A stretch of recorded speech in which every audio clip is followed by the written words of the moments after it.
로마서 11장 22절 말씀을 볼 것 같으면 이런 말씀이 있습니다. 그러므로 하나님의 인자와 어미를 보라. 넘어지는 자들에게는 어미가 있으니 너희가 만일 하나님의 인자에 거하면 그 인자가 너희에게 있으리라. 그렇지 않으면 너희도 찍히는 바 되리라. 여기서 하나님의 인자와 하나님의 어미. 자, 오늘은 하나님의 인자하심과 하나님의 어미. 야, 이거 엄청 어렵습니다. 한자식 표현이라. 인자하심은 선하심이에요. goodness.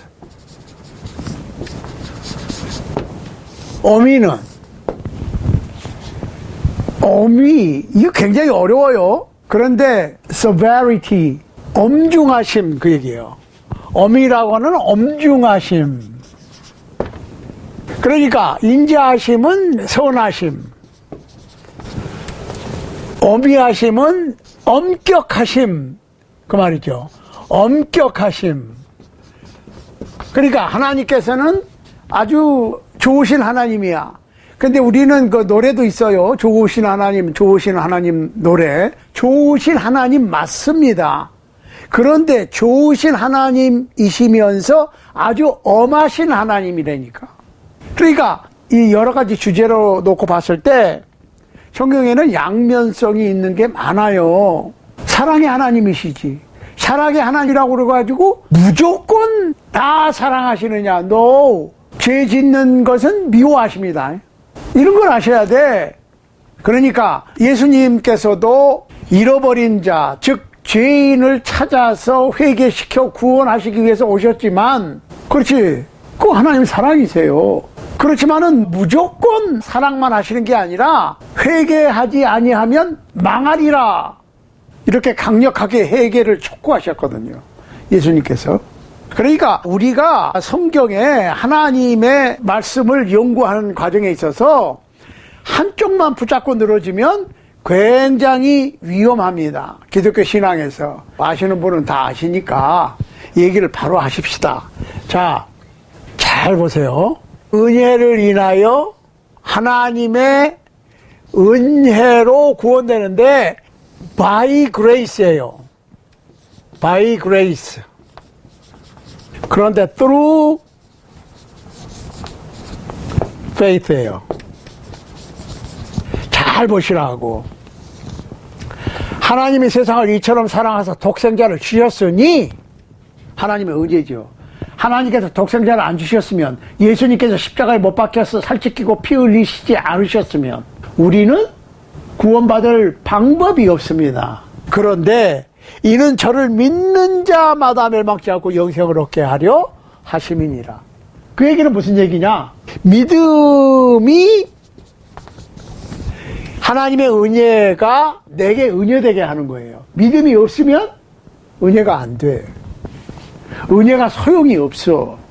그러니까 어떤 분들은 구원의 문제에 있어서 하나님의 절대 예정, 하나님께서 창세전에 구원받을 사람, 구원받지 못할 사람 이미 정해놓으셨다는 거야.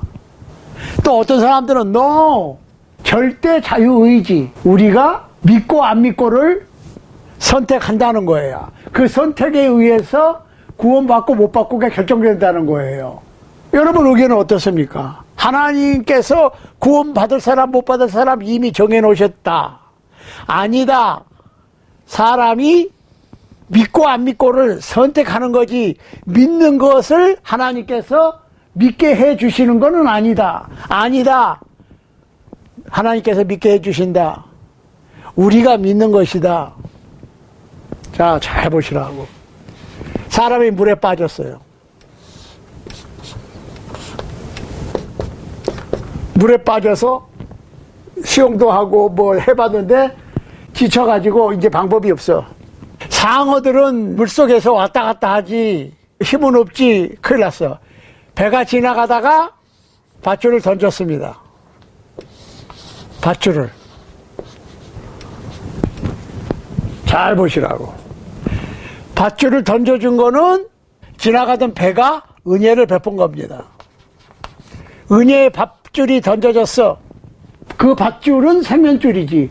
그 생명줄을 잡고 안 잡고는 누구한테 달려 있습니까? 물론 구명줄을 던진단 말이에요. 구명줄 이렇게 생긴 거.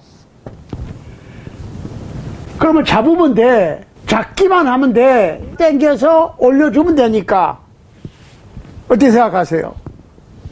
자, 절대 하나님의 은혜라고 하는 주장은 구명줄을 던져주는 것 하나님이 하시지만은 잡는 것까지도 하나님이 하신다. 어떻게 생각하세요? 또 한 가지는 내가 구명줄을 잡아서 구원되는 것이다. 이렇게 주장한다면 어느 주장이 맞습니까? 그 두 주장 다 틀리죠. 왜? 구명줄을 던져주는 일이 없으면, 하나님의 은혜가 없으면 이 사람은 절대로 구원될 수 없습니다. 그렇죠? 던져줘도 이 사람이 잡지 않으면 절대로 구원될 수 없습니다. 그러니까 하나님이 세상을 이처럼 사랑하사 독생자를 주시는 것까지는 하나님의 은혜고, 믿고 안 믿고는 본인이 선택하는 거지. 그러니까 양면성이라고. 하나님의 은혜만으로도 안 되고 내 믿음만으로도 안 돼. 하나님의 은혜와 나의 믿음이 합동작전으로 죄인이 구원받는 거예요.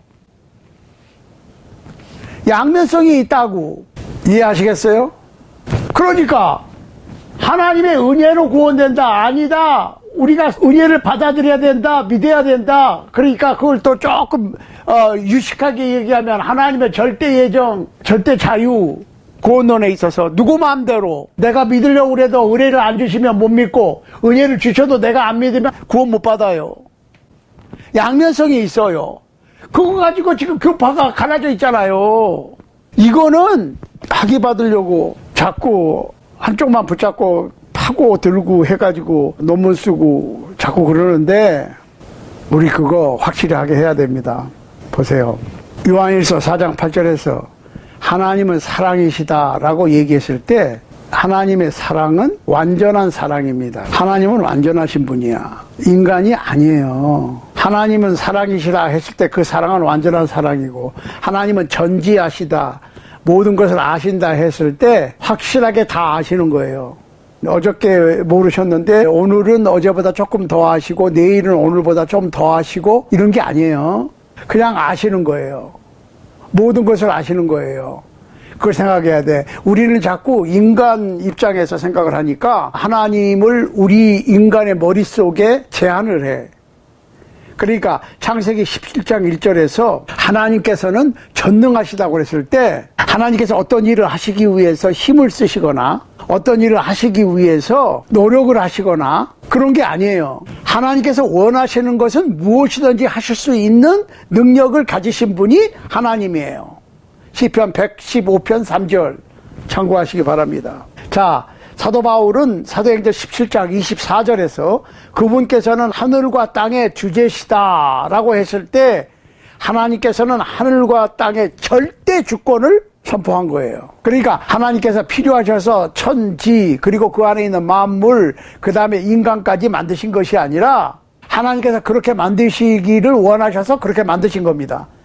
그러면 하나님께서 인간이 불순종해서 선악을 알게 하는 나무의 열매를 따먹고 타락할 것을 모르시고 만드셨느냐? No, 아셨습니다. 실수나 실책을 하신 게 아니고 그렇게 하시려고 뜻하셔서 그렇게 만드신 겁니다. 그러니까 하나님의 인자와 어미를 보라 그랬을 때는 하나님의 인자, 그 하나님의 선하심, 하나님의 좋으신 점, goodness 할 때 goodness, 자비는, 선하심은, 좋으심은 완벽한 거고, 어미를 보라, 엄격하심을 보라 했을 때 그 엄격하심은 절대적으로 엄격하신 거예요.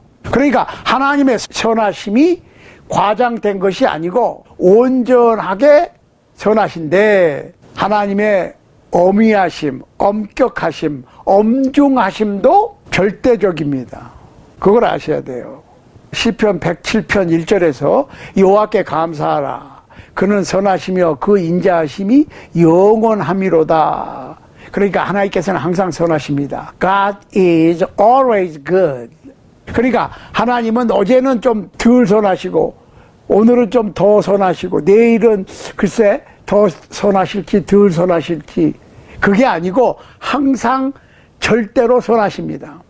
그러니까 창세기 1장 창조 얘기에서 6번이나 하나님께서 보시기 좋았다 그랬어요. 요한일서 4장 7절 8절은 이렇게 말합니다. 사랑하는 자들아 우리가 서로 사랑하자. 사랑은 하나님께 속한 것이니 사랑하는 자마다 하나님께로 나서 하나님을 알고 사랑하지 아니하는 자는 하나님을 알지 못하나니 이는 하나님은 사랑이심이니라. 이게 절대 옳은 가르침입니다.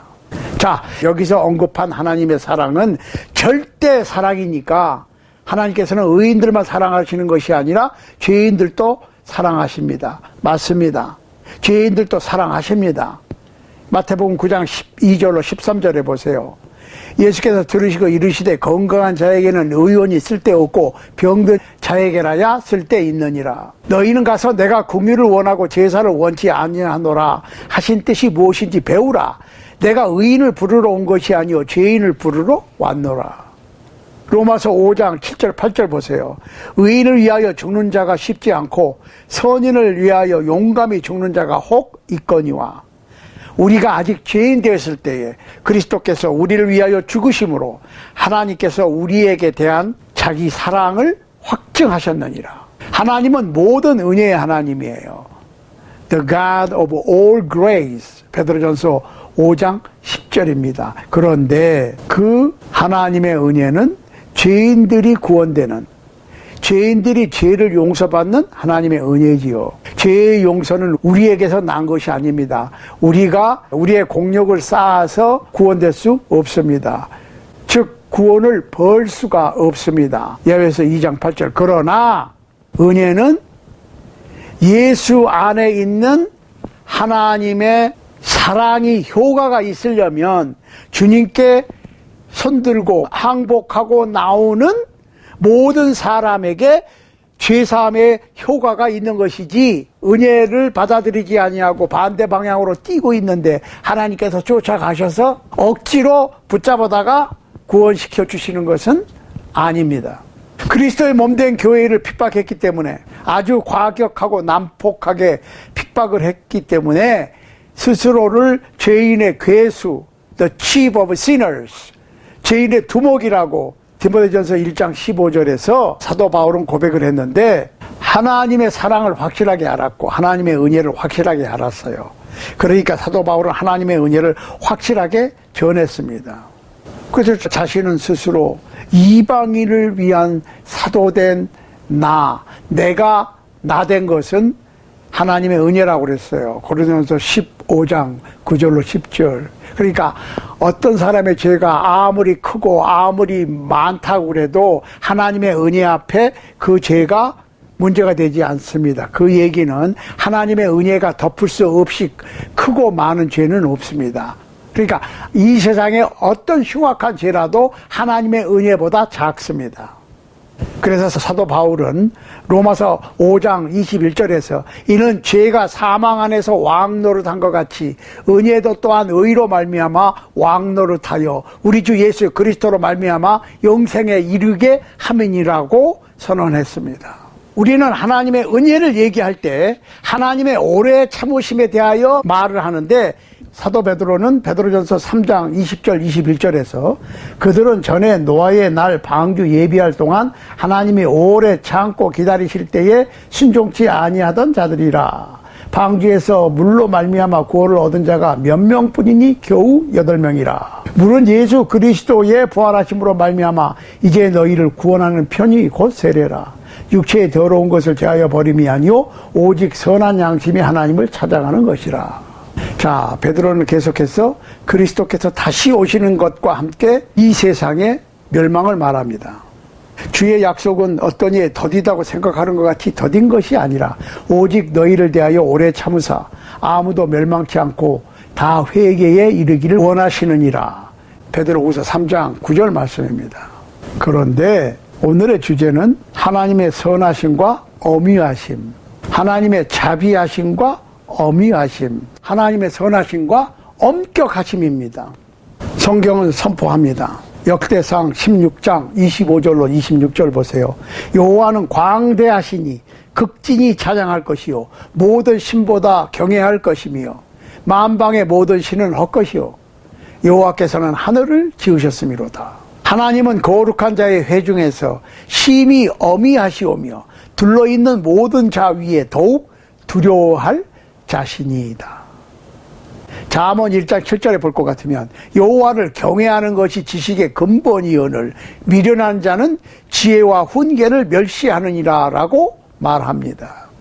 여기서 여호와를 경외하는 것이 지식의 근본이다. 21세기 초반을 살고 있는 현대 문명사회에서의 지식인들은 하나님을 인정하지 않으려고 그럽니다.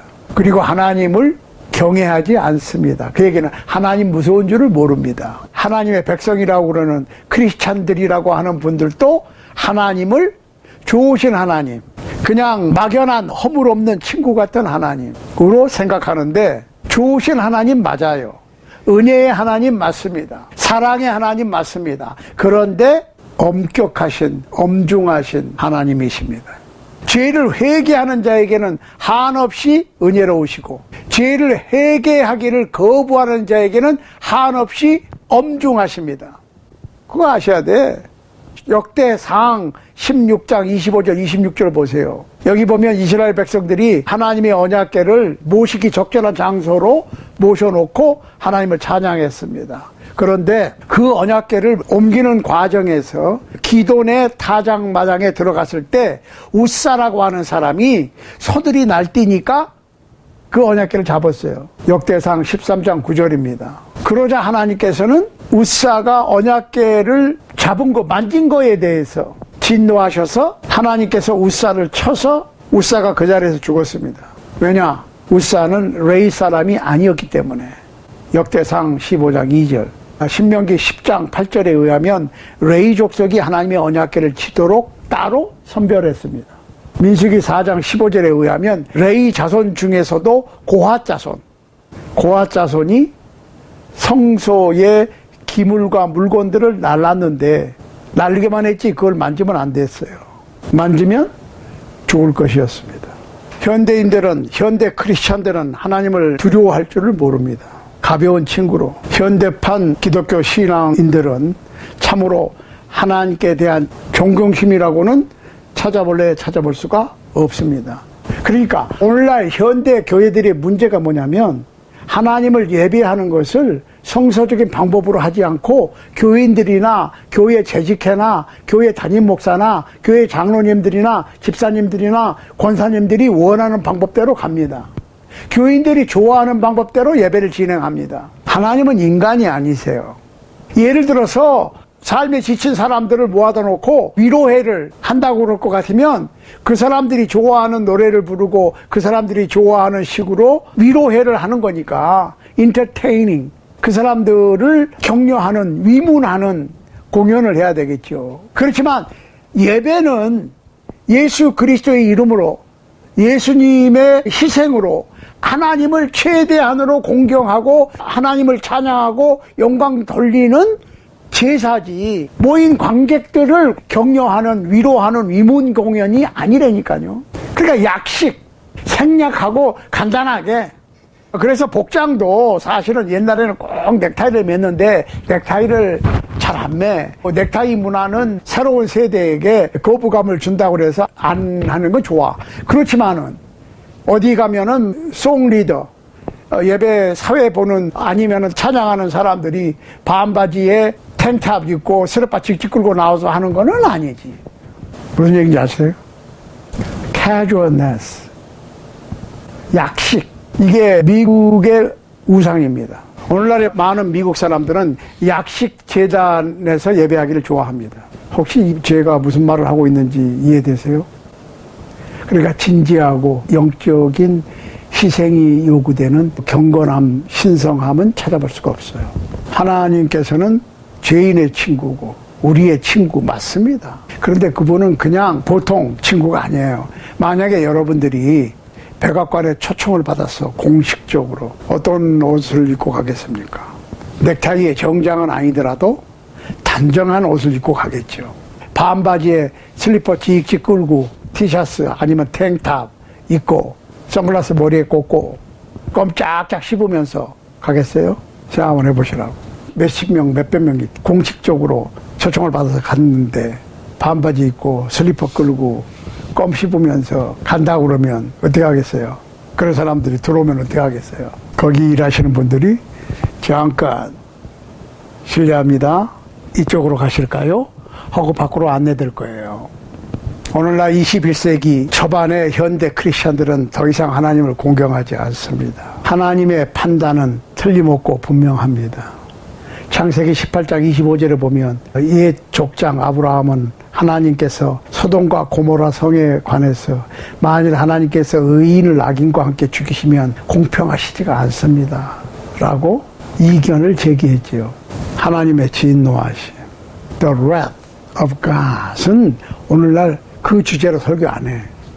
하나님의 분노하심과 하나님께서 싫어하시는 것과 하나님의 진노하심에, 하나님의 엄중하심, 하나님의 어미하심에 대해서는 설교를 잘 안 해요. 그러나 사도행전 17장 31절, 로마서 2장 15절 말씀에 의하면 하나님께서는 이 세상을 심판하실 것입니다. 심판하신다는 얘기는 계산하신다는 얘기예요. 고린도후서 5장 10절 보세요. 우리가 다 반드시 그리스도의 심판대 앞에 드러나 각각 선악간에 그 몸으로 행한 것을 따라 받으려 함이라.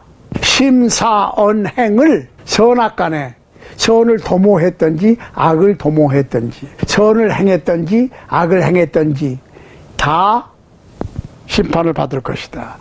다 계산해야 될 것이다. 사도 바울은 로마서 14장 12절에서 이러므로 우리 각인이 자기 일을 하나님께 짓고 하리라 그랬어요.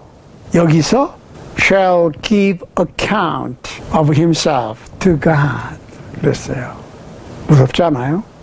하나님은 절대 사랑의 하나님이십니다. 동시에 절대 엄중하신 하나님이십니다. 공정하신 하나님이에요. 여기서 그랬잖아요. 행한 것을 따라 받는다. 이거 우리가 크리스찬으로서 신앙인으로서 살아가는 방향을 어떻게 설정할 것인가를 분명하게 해야 됩니다.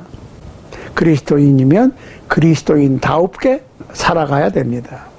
자, 히브리서 10장 30절 31절 보세요. 원수 갚는 것이 내게 있으니 내가 갚으리라 하시고 또다시 주께서 그 백성을 심판하리라 말씀하신 것을 우리가 아노니 살아계신 하나님의 손에 빠져 들어가는 것이 무서울진저. 스스로 원수 갚으려고 그러지 마세요. 원수 갚는 것은 하나님께서 하셔. 하나님께 맡기라 그랬어. 그러면 우리가 스스로 원수를 갚는 것은, 원수를 갚는 행위는 하나님을 거역하는 거죠. 우리가 스스로 원수를 갚는 것은 하나님을 거역하는 거죠. 우리가 잘 생각해야 됩니다. 하나님의 엄하신 공의는 에스겔서 18장 20절에 나와 있습니다. 범죄하는 그 영혼은 죽을지라. 아들은 아비의 죄를 담당치 아니할 것이요 아비는 아들의 죄를 담당치 아니하리니 의인의 의도 자기에게로 돌아가고 악인의 악도 자기에게로 돌아가리라. 그러나 악인이 만일 그 행한 모든 죄에서 돌이켜 떠나 내 모든 율례를 지키고 법과 의를 행하면 정녕 살고 죽지 아니할 것이라. 그 범죄한 것이 하나도 기억함이 되지 아니하리니 그 행한 의로 인하여 살리라. 나 주 여호와가 말하노라. 내가 어찌 악인의 죽는 것을 조금인들 기뻐하랴. 그가 돌이켜 그 길에서 떠나서 사는 것을 어찌 기뻐하지 아니하겠느냐. 만일 의인이 돌이켜 그 의에서 떠나서 범죄하고 악인의 행하는 모든 가증한 일대로 행하면 살겠느냐. 그 행한 의로운 일은 하나도 기억함이 되지 아니하리니 그가 범한 허물과 그 지은 죄로 인하여 죽으리라. 잘 보시라고. 어떤 악을 과거에 행했던지 돌이켜서 회개하면 지나간 악을 조금도 기억하시지 않으십니다. 과거에 아무리 하나님께서 기뻐하시는 일을 많이 했어도 나중에 혹은 현재 지금 의에서 돌이켜서 의에서 떠나서 범죄하고 악을 행하면 지나간 의로운 행위는 하나도 기억을 안 하시고 지금 지은 허물과 죄로 죽을 것이다. 그러니까 지나간 죄에 발목 잡혀 신앙의 전진을 하지 못하고 살아갈 필요도 없고, 옛날에 잘한 것에 대해서, 하나님께 충성한 거에 대해서 혹시 내가 죄를 짓고 악행을 저질러도 좀 봐주시지 않을까 생각하는 것은 잘못된 생각이야. 악인이 죄를 회개하면 그 죄가 기억되지 않고, 지나간 죄를 얘기하는 거예요. 옛날에 착한 일을 행한 사람이 현재 악행을 저지르면 그 사람의 지나간 선행도 기억되지 않는다. 이해되세요? 여러분과 저는 주님의 심판대에 설 준비가 되어 있습니까? 만약에 여러분 중에 어느 분이 최후의 심판대에서 주님을 만날 준비가 아직 되어 있지 않다면 준비하시기 바랍니다. 사도행전 2장 38절 말씀대로 지나간 죄를 회개하고 예수 그리스도의 이름으로 침례를 받아 제사함을 얻고 성령님을 허락받고 성령님을 모시고 살아가게 되시기를 우리 주님 예수 그리스도의 이름으로 간절히 소원합니다.